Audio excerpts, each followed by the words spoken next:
പ്രേംനസീർ ഏകദേശം 600-ലധികം സിനിമകളിൽ അഭിനയിച്ചിട്ടുണ്ട്. എന്നാൽ അഭിനയിച്ച സിനിമകളേക്കാൾ കൂടുതലാണ് അദ്ദേഹം അവതരിപ്പിച്ച കഥാപാത്രങ്ങൾ. പല സിനിമകളിലും അദ്ദേഹം ഒന്നിലേറെ കഥാപാത്രങ്ങളെ അവതരിപ്പിച്ചിട്ടുണ്ട്. 30-ലേറെ സിനിമകൾ അദ്ദേഹം ഡബിൾ റോളിൽ അഭിനയിച്ചപ്പോൾ ചില സിനിമകളിൽ അദ്ദേഹം ട്രിപ്പിൾ റോളുകളിലും അഭിനയിച്ചിട്ടുണ്ട്. അത്രയും ബൃഹത്താണ് അദ്ദേഹം അവതരിപ്പിച്ച കഥാപാത്രങ്ങളുടെ എണ്ണവും വ്യാപ്തിയും.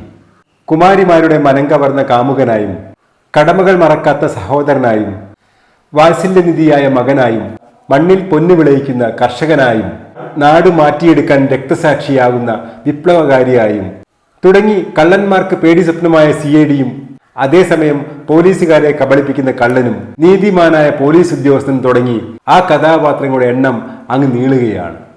അങ്ങനെ ഒരുപാട് സിനിമകളിൽ ഒരുപാട് കഥാപാത്രങ്ങൾ അവതരിപ്പിച്ച പ്രേംനസീർ ഏത് തരം വേഷങ്ങളും തനിക്ക് അനുയോജ്യമാക്കി തീർത്ത് പ്രേക്ഷക പ്രശംസ നേടുന്നതിൽ മിടുക്ക് കാണിച്ചിരുന്നു.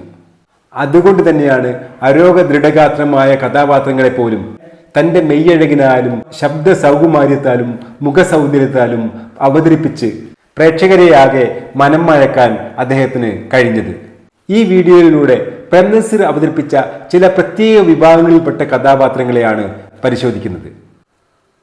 പ്രത്യേകിച്ചും പുരാണ ചിത്രങ്ങളിലെ ദേവനായും, ചരിത്ര സിനിമകളിലെ നായകനായും, വടക്കൻ പാട്ടുകളിലെ തികഞ്ഞ അഭ്യാസികളായ ചേകോന്മാരുമായെല്ലാം പ്രേംനസീർ ഒരുപാട് സിനിമകളിൽ അഭിനയിച്ചിട്ടുണ്ട്. അദ്ദേഹം തൻ്റെ സിനിമാ ജീവിതത്തിൽ തുടക്കം മുതൽ ഒടുക്കം വരെ അഭിനയിച്ച ഇത്തരം സിനിമകൾ ഏതാണെന്നും കഥാപാത്രങ്ങൾ എന്താണെന്നുമാണ് സിനിമാ കമ്പം ഇന്ന് പരിശോധിക്കുന്നത്. ഹലോ, ഞാൻ PC ശശികുമാർ. എല്ലാവർക്കും സിനിമാ കമ്പം ചാനലിലേക്ക് സ്വാഗതം. മലയാള സിനിമ ചരിത്രങ്ങളിലേക്കും പുരാണങ്ങളിലേക്കെല്ലാം കടക്കാൻ തുടങ്ങിയത് 1960 കൂടിയാണ്. അന്ന് ആദ്യമായി ഉദയ സ്റ്റുഡിയോയുടെ കീഴിൽ കുഞ്ചാക്കോ ഇതിഹാസമായ രാമായണത്തെ അധികരിച്ച് സീത എന്ന സിനിമ പുറത്തിറക്കി. അതിലെ ശ്രീരാമനായി വന്നത് പ്രേംനസീർ ആയിരുന്നു. അതുവരെ മലയാള സിനിമാ പ്രേക്ഷകന് തമിഴ് സിനിമകളിലും ഹിന്ദി സിനിമകളിലുമൊക്കെയായിരുന്നു ശ്രീരാമ ദർശനം സാധ്യമായത്. ആദ്യമായി അന്ന് മലയാളിക്ക് അവൻ്റെ ഭാഷയിൽ ശ്രീരാമനെ കാണാനായത് പ്രേംനസീറിൻ്റെ രൂപത്തിലാണ്. അത്ഭുതത്തോടെ, ആനന്ദത്തോടെ, അതിലേറെ ആരാധനയോടെ പ്രേംനസീർ അവതരിപ്പിച്ച ശ്രീരാമനെ പ്രേക്ഷകർ വരവേറ്റു. അതോടെ മലയാള സിനിമയിലെ അക്കാലത്തെ ഒരു വൻ ഹിറ്റായി സീത എന്ന സിനിമ 1960 മാറി. പിന്നീട് 2 വർഷം കഴിഞ്ഞ് 1962 വീണ്ടും പ്രേംനസീർ ശ്രീരാമനായി. അത് വന്നത് മെരിലാൻഡിലൂടെയായിരുന്നു. P. സുബ്രഹ്മണ്യൻ നിർമ്മിച്ച ആ സിനിമയുടെ പേരാണ് ശ്രീരാമ പട്ടാഭിഷേകം. അതിൽ പ്രേംനസീറിനെ കൂടാതെ അദ്ദേഹത്തിന്റെ അനുജനായ പ്രേംനവാസും ലക്ഷ്മണനായി അഭിനയിച്ചിരുന്നു. GK രാമു സംവിധാനം ചെയ്ത ഈ സിനിമ വാസന്തി എന്ന അക്കാലത്തെ ഒരു പ്രശസ്ത നടിയായിരുന്നു സീതയായി വേഷമിട്ടത്. സീതയുടെ വൻ വിജയം കുഞ്ചാക്കോ എന്ന ബിസിനസ് മൈൻഡുള്ള ആ സംവിധായകന് ഒരുപാട് കഥകളുടെ അക്ഷയഗനിയായ വടക്കൻ പാട്ടിൽ പ്രേക്ഷകനെ ആകർഷിക്കാൻ കഴിയുന്ന പല ഘടകങ്ങളുമുണ്ടെന്ന് തിരിച്ചറിഞ്ഞു. പിന്നീട് താമസിച്ചില്ല, 1961 തന്നെ വടക്കൻ പാട്ടിനെ അധികരിച്ചുകൊണ്ടുള്ള ആദ്യത്തെ മലയാള സിനിമ ഉണ്ണിയാർച്ച പുറത്തിറങ്ങി. അതിൽ ഉണ്ണിയാർച്ചയായി രാഗിണി വന്നപ്പോൾ കുഞ്ഞിരാമനായി പ്രേംനസീറാണ് വന്നത്. ഉണ്ണിയാർച്ചയും കുഞ്ഞിരാമനുമൊത്തുള്ള പ്രണയരംഗങ്ങൾ പ്രേംനസീർ അതിമനോഹരമാക്കിയപ്പോൾ പിന്നീട് മലയാള സിനിമയിലെ പ്രണയ നായകനായി പ്രേംനസീർ മാറിയപ്പോൾ അദ്ദേഹത്തെ കളിയാക്കാനായി കുഞ്ഞിരാമൻ എന്ന വിളിപ്പേരും ഈ സിനിമ അദ്ദേഹത്തിന് നൽകി. കുഞ്ചാക്കോ അവിടെയും നിർത്തിയില്ല. ആ വർഷം തന്നെ അദ്ദേഹം മറ്റൊരു സിനിമ ഇറക്കി, കൃഷ്ണകുചേല. വളരെ പ്രശസ്തമായ കൃഷ്ണനും കുചേലനും തമ്മിലുള്ള ബന്ധത്തെ അധികരിച്ചുകൊണ്ട് കുഞ്ചാക്കോ നിർമ്മിച്ച ഈ ചിത്രത്തിൽ പ്രേംനസീർ കൃഷ്ണനായി വന്നപ്പോൾ കുചേലനായി അദ്ദേഹത്തിന്റെ അടുത്ത സുഹൃത്തായ പ്രശസ്ത നടൻ മുത്തയ്യയാണ് അഭിനയിച്ചത്. ഈ ചരിത്ര പുരാണ വടക്കൻ പാട്ട് സിനിമകളുടെ എല്ലാം വിജയം മറ്റ് സംവിധായകരെയും ഇതിലേക്ക് ആകർഷിച്ചു.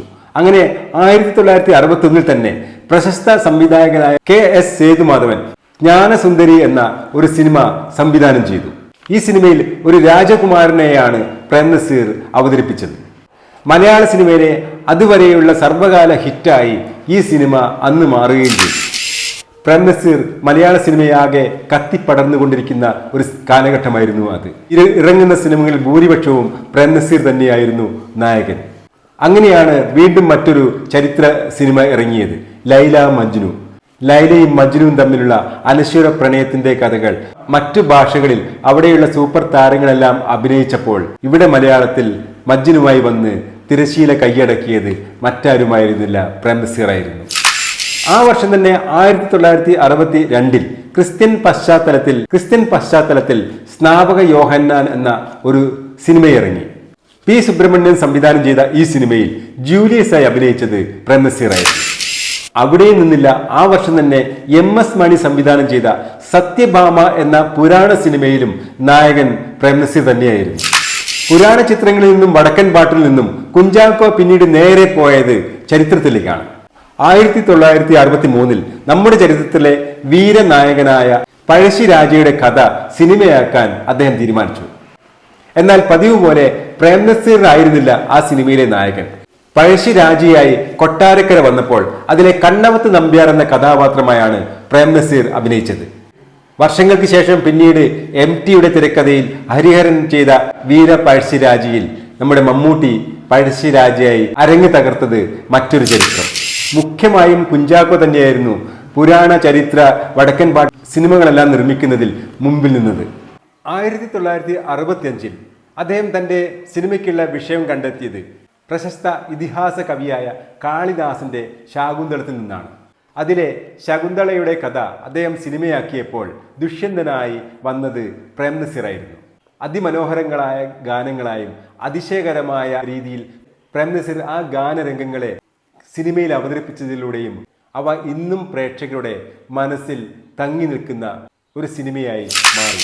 കുഞ്ചാക്കോയുടെ ഉദയയിൽ നിന്നും തുരുതുരെ സിനിമകൾ ഇറങ്ങിക്കൊണ്ടിരിക്കുന്ന ഒരു കാലഘട്ടമായിരുന്നു അത്. 66 അദ്ദേഹം വീണ്ടും ഒരു പുരാണ ചിത്രം ഇറക്കി. തിലോത്തമ എന്നാണ് അതിൻ്റെ പേര്. അതിലും പ്രേംനസീറിന്റെ സാന്നിധ്യം ഉണ്ടായിരുന്നു. പിന്നീട് 1966 ഇറങ്ങിയ കുഞ്ഞാലി മരക്കാർ എന്ന സിനിമയിൽ പ്രേംനസീർ ഉണ്ടായിരുന്നു. പക്ഷേ നായകനായിട്ടായിരുന്നില്ല. അദ്ദേഹം നായകനല്ലാതെ അഭിനയിച്ച അപൂർവം സിനിമകളിൽ ചിലതായിരുന്നു ഇത്.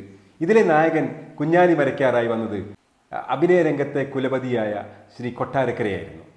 അതിൽ അന്റോണിയോ, നാരായണൻ നായർ എന്നിങ്ങനെ 2 കഥാപാത്രങ്ങളെ പ്രേംനസീർ അവതരിപ്പിക്കുന്നുണ്ട്. ഈ സിനിമ സംവിധാനം ചെയ്തതാകട്ടെ SS രാജൻ എന്ന ഒരു സംവിധായകനായിരുന്നു. ഈ സിനിമ ആ വർഷത്തെ ഏറ്റവും നല്ല മലയാള സിനിമയ്ക്കുള്ള ദേശീയ അവാർഡും കരസ്ഥമാക്കി. 1967 പ്രശസ്തമായ ഒരു സാഹിത്യ കൃതി സിനിമയാക്കപ്പെട്ടു. ചങ്ങമ്പുഴയുടെ രമണനായിരുന്നു അത്. അപ്പോഴേക്കും രമണൻ എന്ന ചങ്ങമ്പുഴയുടെ കാവ്യം മലയാളക്കരയാകെ കീഴടക്കിയിരുന്നു. അക്കാലത്തെ ചെറുപ്പക്കാരുടെ എല്ലാം ചുണ്ടിൽ എപ്പോഴും തങ്ങി നിൽക്കുന്ന ഈണങ്ങളായിരുന്നു രമണനിലെ വരികളെല്ലാം. രമണൻ സംവിധാനം ചെയ്തത് DM പൊറ്റക്കാട്ട് എന്ന സംവിധായകനാണ്. അതിലെ രമണനായി പ്രേംനസീർ വന്നപ്പോൾ രമണന്റെ കാമുകിയായ ചന്ദ്രികയായി വന്നത് ഷീലയാണ്. ചങ്ങമ്പുഴയുടെ അതിമനോഹരങ്ങളായ വരികൾ സിനിമാ ഗാനങ്ങളായി മാറിയപ്പോൾ കാലം കടന്ന അനശ്വര ഗാനങ്ങളായി മാറി. അതുവരെ കവിത വായിച്ച് രമണന്റെ മുഖം പല രൂപത്തിൽ മനസ്സിൽ കരുതിയ ആസ്വാദകന് പിന്നീട് രമണൻ എന്നത് പ്രേംനസീറിന്റെ രൂപമായും മാറി. 68 കൊടുങ്ങല്ലൂരമ്മ എന്ന ഭക്തിപ്രധാനമായ സിനിമ ഇറങ്ങിയത്. അതിലെ കോവാലൻ എന്ന കഥാപാത്രമായാണ് പ്രേംനസീർ വന്നത്. കൊടുങ്ങല്ലൂരമ്മയായി വന്ന ദയാ വിജയും അരങ്ങ് തകർത്തു.